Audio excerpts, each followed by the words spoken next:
Alors que Washington a annoncé son intention de réduire sa contribution à l'OTAN, Mark Rutte assure que l'Alliance peut compter sur l'augmentation des dépenses de défense de l'Europe et du Canada. À l'occasion du sommet d'Évian, les dirigeants du G7 se sont engagés à accroître les livraisons d'armes à l'Ukraine et à mettre une pression supplémentaire sur le secteur énergétique de la Russie. La Russie affirme avoir accordé plus de 1100 visas anti-woke à des étrangers qui partagent ce qu'elle décrit comme des valeurs traditionnelles russes et souhaitant s'installer dans le pays. La Pologne et l'Allemagne ont renforcé leur coopération militaire en signant un nouvel accord 35 ans jour pour jour après le traité de bon voisinage conclu au sortir de la guerre froide. Le Parlement européen a approuvé ce mercredi une loi durcissant considérablement les règles de l'UE concernant le retour des migrants refoulés.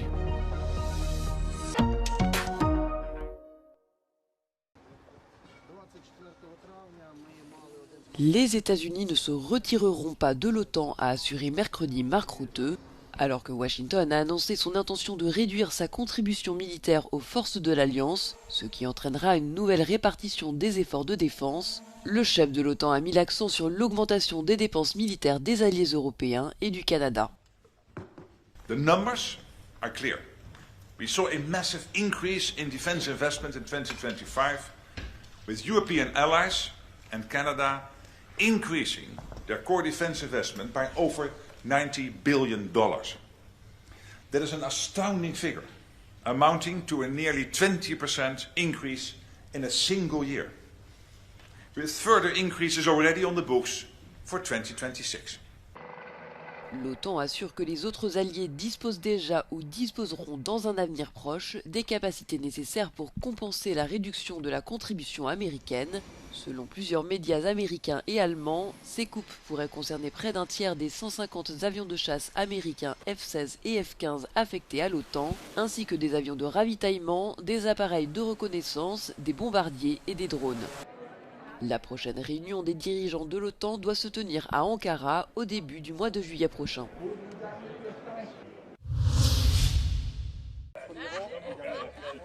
Les dirigeants du G7 se sont engagés mardi à augmenter les livraisons d'armes à l'Ukraine et à renforcer la pression sur Moscou au deuxième jour du sommet d'Évian. Parmi les armes évoquées figurent des systèmes de défense aérienne et des missiles à longue portée. Ces derniers doivent permettre à l'Ukraine de poursuivre ses opérations de contre-attaque sur le territoire russe. Les dirigeants du G7 ont également estimé que le moment était propice pour renforcer la pression sur le secteur énergétique russe, l'une des principales sources de financement de la machine de guerre de Moscou. D'autre part, cette déclaration commune salue les récents progrès de Kiev sur le champ de bataille et exprime un soutien indéfectible à l'Ukraine dans sa lutte pour défendre sa liberté et sa souveraineté. Volodymyr Zelensky figurait parmi les dirigeants non membres du G7 invités au sommet. Le président ukrainien s'est notamment entretenu avec son homologue français Emmanuel Macron, avec le chancelier allemand Friedrich Merz et avec le premier ministre britannique Keir Starmer. Volodymyr Zelensky a exprimé sa gratitude pour le soutien continu apporté à son pays après plus de 4 ans d'invasion russe.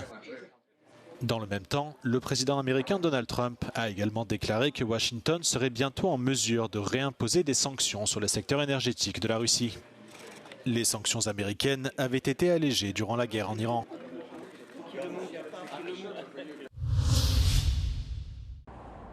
La Russie affirme avoir délivré plus de 1100 visas à des étrangers partageant ce qu'elle qualifie de valeurs traditionnelles russes. Ce dispositif, surnommé par certains médias occidentaux le visa anti-woke, a été mis en place pour attirer des ressortissants de pays que Moscou accuse d'imposer des orientations idéologiques néolibérales destructrices.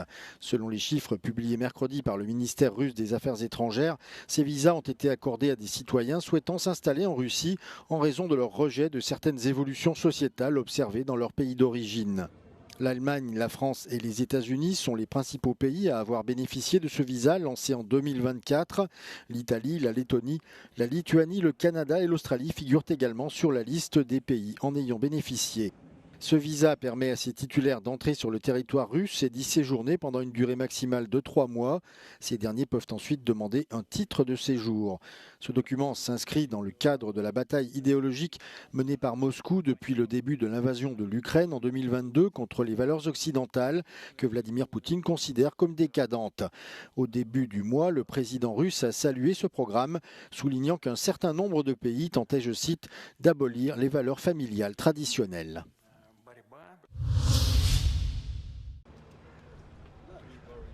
Face à la dégradation de l'environnement sécuritaire en Europe, la Pologne et l'Allemagne renforcent leur coopération militaire. Les ministres de la Défense des deux pays ont signé à Varsovie un nouvel accord bilatéral destiné à approfondir leur collaboration dans plusieurs domaines stratégiques. Ce texte intervient au moment où Varsovie et Berlin célèbrent les 35 ans du traité de bon voisinage et d'amitié qui avait marqué le rapprochement entre les deux pays après la guerre froide.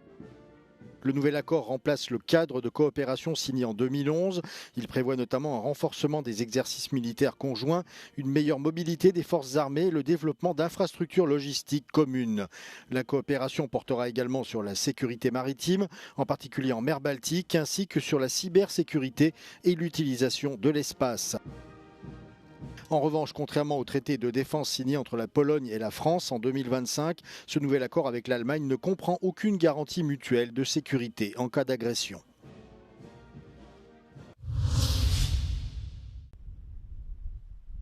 Le Parlement européen a approuvé mercredi une loi visant à accélérer le retour des migrants refoulés dans l'UE, grâce au soutien des groupes politiques de centre-droit et d'extrême droite. Ce texte baptisé Règlement sur le retour constitue le changement le plus radical de la politique migratoire de l'Union depuis des décennies. Il est considéré comme controversé car il permettrait aux pays de l'UE de mettre en place des centres de renvoi situés en dehors de l'Union par le biais d'accords avec des pays tiers. Ces centres pourraient servir de lieu de transit où les migrants attendent leur retour vers leur pays d'origine. Mais ils pourraient également être des lieux de résidence prolongés pour les migrants, potentiellement sans limite de temps ni garantie d'un retour ultérieur. Seuls les mineurs non accompagnés seraient exemptés de cette mesure.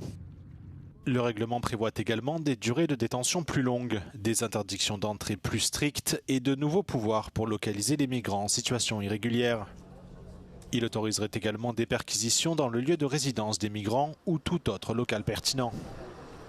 Certaines ONG et organisations de la société civile ont comparé cette mesure au raid mené récemment par l'Agence américaine de l'immigration et des douanes.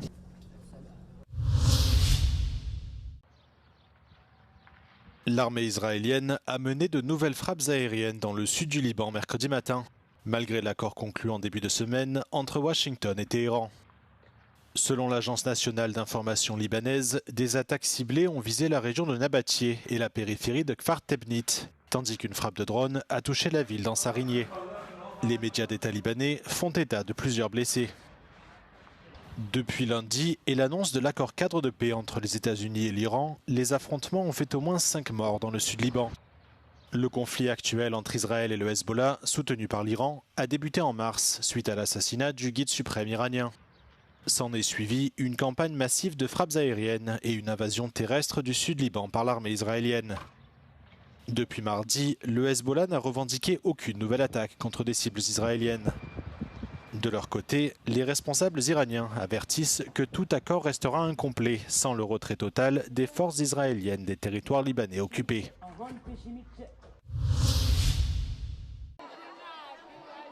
Après des coupes budgétaires, l'Agence alimentaire de l'ONU a annoncé avoir reçu une subvention de 690 millions d'euros de la part des États-Unis. Le Programme alimentaire mondial des Nations Unies, le PAM, a précisé que ce financement soutiendra ces opérations visant à venir en aide à plus de 38 millions de personnes réparties dans 37 pays, notamment les familles déplacées par la guerre au Liban ou les régions touchées par Ebola en République démocratique du Congo.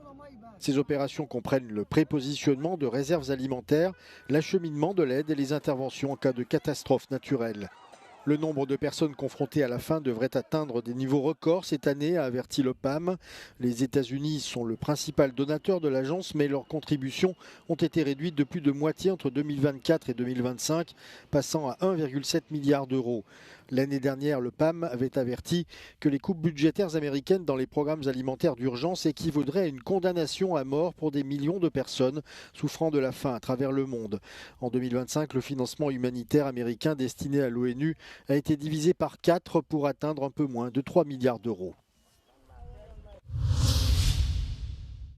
One of Europe's biggest technology and startup events is underway here in Paris. VivaTech is celebrating 10 years and 200,000 visitors are expected here at the Porte de Versailles, including one of the world's most famous entrepreneurs, Jeff Bezos, the founder of Amazon, who's here to talk about his space company Blue Origin, and of course French President Emmanuel Macron. And here on the show floor, I've been asking everybody, what technology are they most concerned about and which one are they most excited about? The answer is very often AI. What technology are you most excited about? Oh, definitely AI. Technology you're most concerned about? Artificial intelligence, then I think it can be amazing, but we need to be aware of the possibilities. Pour moi, c'est Gemini. Gemini de Google.